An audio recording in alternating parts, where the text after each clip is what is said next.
বিশ্বনবী ডেকে বললেন, ফাতেমা তুমি বিশ্বনবীর মেয়ে হতে পারো, কিন্তু আলী তোমার স্বামী। আলী যদি তোমার উপর নাখোশ থাকে, জান্নাতের দরজা তোমার জন্য খুলবে না। বিশ্বনবী কারো হাত ধরে টান দিলে ওই লোক বসে থাকতে পারে? উঠে গেলেন, ঘরে নিয়ে আসলেন। নিয়ে এসে বিশ্বনবী খাটের মাঝখানে শুইলেন। ডান দিকে শোয়ালেন আলীকে, বাম দিকে শোয়ালেন ফাতেমাকে। এবার মেয়ের জামাইকে আর মেয়েকে বুঝাতে লাগলেন, নসিহত করতে লাগলেন, গল্প শোনাতে লাগলেন। কি রোমান্টিক শ্বশুর! এরকম রোমান্টিক শ্বশুর পৃথিবীতে দ্বিতীয়টা খুঁজে পাওয়া যাবে? সুবহানাল্লাহ পড়েন। বিশ্বনবীও কিন্তু কালেকশন করতেন। বিশ্বনবী ঈদের নামাজের পরে মহিলাদেরকে বললেন, তাসাদ্দাকনা, মদিনার মহিলারা তোমরা বেশি বেশি দান খরচ করো, কারণ মেরাজের রাতে আমি দেখেছি পুরুষদের চেয়ে তোমরা নারীরা বেশি জাহান্নামী। নারীরা বলল, কেন রাসূল, আমরা জাহান্নামী কেন, আমগো দোষ কি? বিশ্বনবী বললেন, দুই কারণে।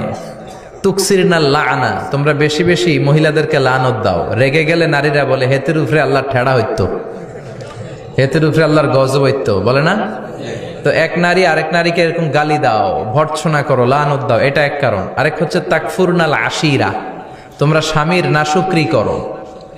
মায়েরা, বোনেরা, যাদের কানে আমার মাইকের আওয়াজ যায়, স্বামীর নাশুকরি করবেন না, এটা বড় কবিরা গুনাহ। আপনি অনেক আল্লাহর ওলি হতে পারেন, নামাজি হতে পারেন, কিন্তু আপনার স্বামী যদি আপনার উপর নাখোশ থাকে, জান্নাতের দরজা আপনার জন্য খুলবে না। বিশ্বনবী ফাতেমারে বললেন, ফাতেমা আলী কোথায়? ফাতেমা বলল, আপনার জামাই আলী আমার সাথে ঝগড়া করে বাইরে গেছে। বিশ্বনবীর চেহারাটা আগুনের গোলার মতো লাল হয়ে গেল। বিশ্বনবী ডেকে বললেন, ফাতেমা তুমি বিশ্বনবীর মেয়ে হতে পারো, কিন্তু আলী তোমার স্বামী। আলী যদি তোমার উপর নাখোশ থাকে, জান্নাতের দরজা তোমার জন্য খুলবে না। কোথায় গেছে আলী, কোথায়?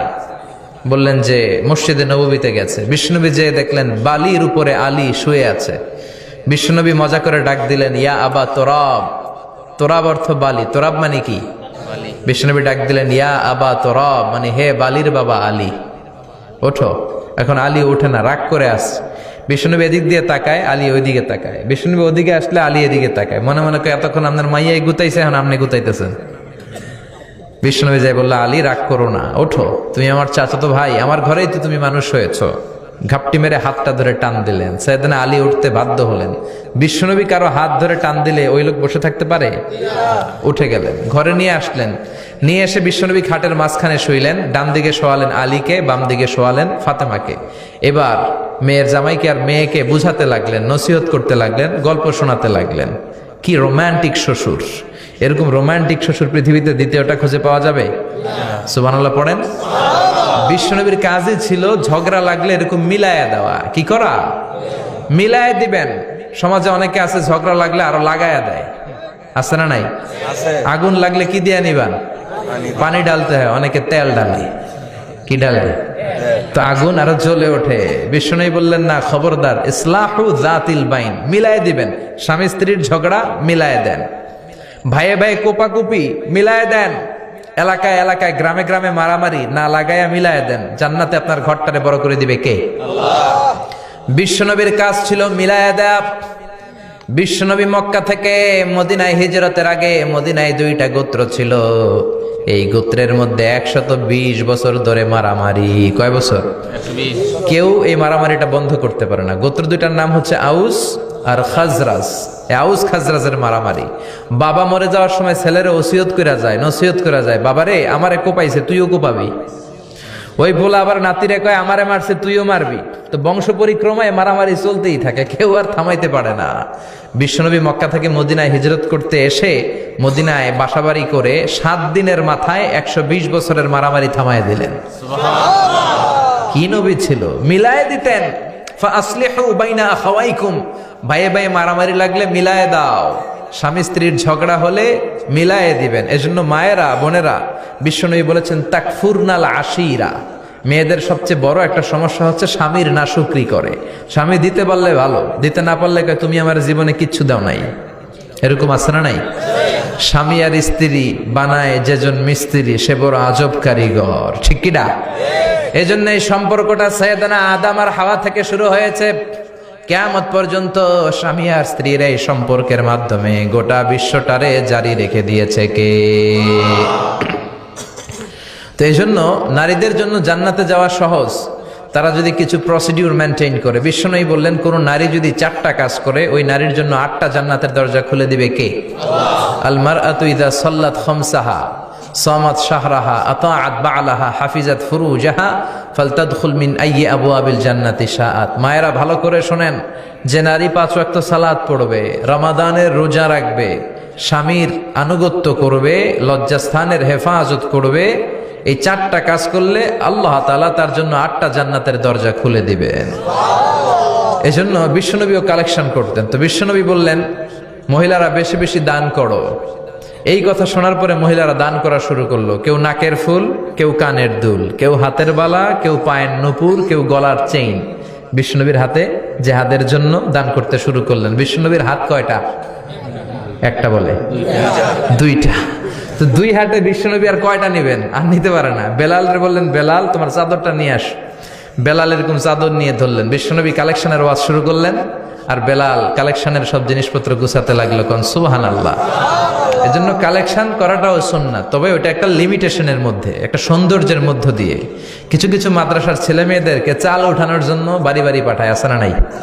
এদের ছোটবেলা থেকে মানসিকতাগুলো নষ্ট করে দেওয়া হয়। কেমন করে অন্যের কাছে হাত পাতবে এটা শেখানো হয়। ইসলাম বলে আল ইয়াদুল উলিয়া খায়রুম মিনাল ইয়াদিস সুফলা, উপরের হাত নিচের হাতের চেয়ে উত্তম। যে দেয় আর যে নেয় তাদের মধ্যে সেরা যে দেয়। চিল্লায় এখন ঠিক কিনা?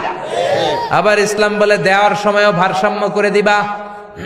দেওয়ার সময় কিপটামি করা যাবে না, আবার ঘরে যা আছে সবও দিয়ে দেওয়া যাবে না, ঠিক কিনা?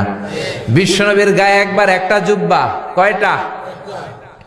এক ভিক্ষুক এসে বলে নবী আমার জুব্বা নাই, আমার জুব্বা দেন। দয়ার নবী মায়ের নবী নিজের জুব্বাটা খুলে দিয়ে ওই ভিক্ষুকের হাতে তুলে দিলেন। এখন নবীর গায়ে কোনো জুব্বা নাই।